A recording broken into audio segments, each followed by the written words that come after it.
अस्सलामुअलैकुम वरहमतुल्लाहि वबरकातुहू। बिस्मिल्लाहिर्रहमानिर्रहीम। अलिफ लाम रा। ही आयतूं निहायती हिकमत ऐं दानाईअ वारे किताब जूं आहिनि। छा माण्हुनि लाइ हीअ हिकु अजब जी ॻाल्हि आहे त असां मंझाइनि ई हिकु मर्द यानी कामिल ते पंहिंजी वही मोकिलियूं त माण्हुनि खे ख़बरदार करे ऐं जिन ईमान आंदो आहे तिन खे ए नबी सल्लल्लाहु अलैहि वसल्लम ख़ुशख़बरी ॾे त उन्हनि लाइ वाकई संदसि पालणहार वटि तमामु वॾो मर्तबो यानी ॾाढी इज़त ऐं आला मक़ाम आहे। जंहिंजे असहाबनि जो इहो मर्तबो आहे त उन्हनि जे नबीअ जो संदसि रब वटि कहिड़ो मर्तबो ऐं मान हूंदो।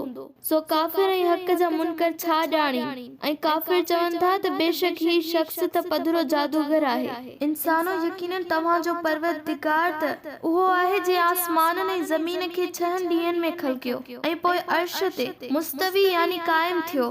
उहो ई पंहिंजे कमनि जी रिथ थींदड़ आहे ऐं पंहिंजे अज़ीम काइनात खे हलाए रहियो आहे। संदसि इजाज़त यानी हुकुम या इज़न खां सवाइ को बि शफ़ाअत करण वारो या सिफारिश नथो करे सघे।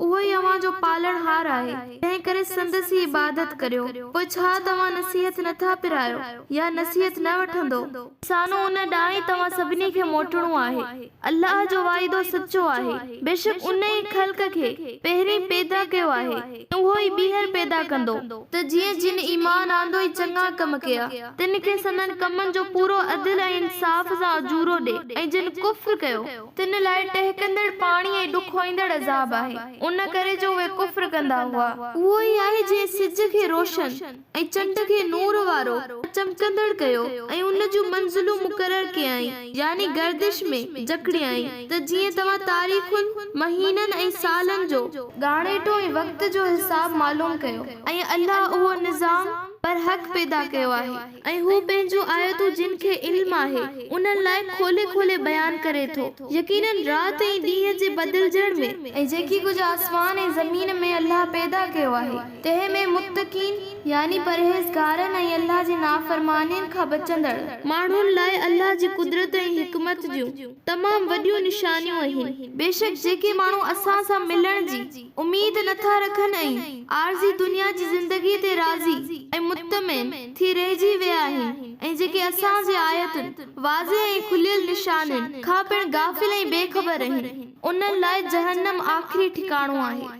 बिसबब उन्हनि जे करतूतनि यानी ग़लत अक़ीदनि नाफ़रमानियुनि बदअमलनि ऐं बुराइनि जे बदिले जेके हू कंदा रहनि था। बेशक जिन ईमान आंदो ऐं चङा कम कया उन्हनि खे संदनि पालणहार संदनि ईमान आणण जे बदिले में कामयाबीअ ऐं सआदत जी सिधी राह ते हलाईंदो ऐं खेनि पंहिंजे फज़ल व करम सां नेमत सां भरियल बाग़नि ताईं पहुचाईंदो जिन जे दामन में नहरियूं वहंदड़ हूंदियूं। उन ई जन्नत में संदन पुकार या दुआ हूंदी।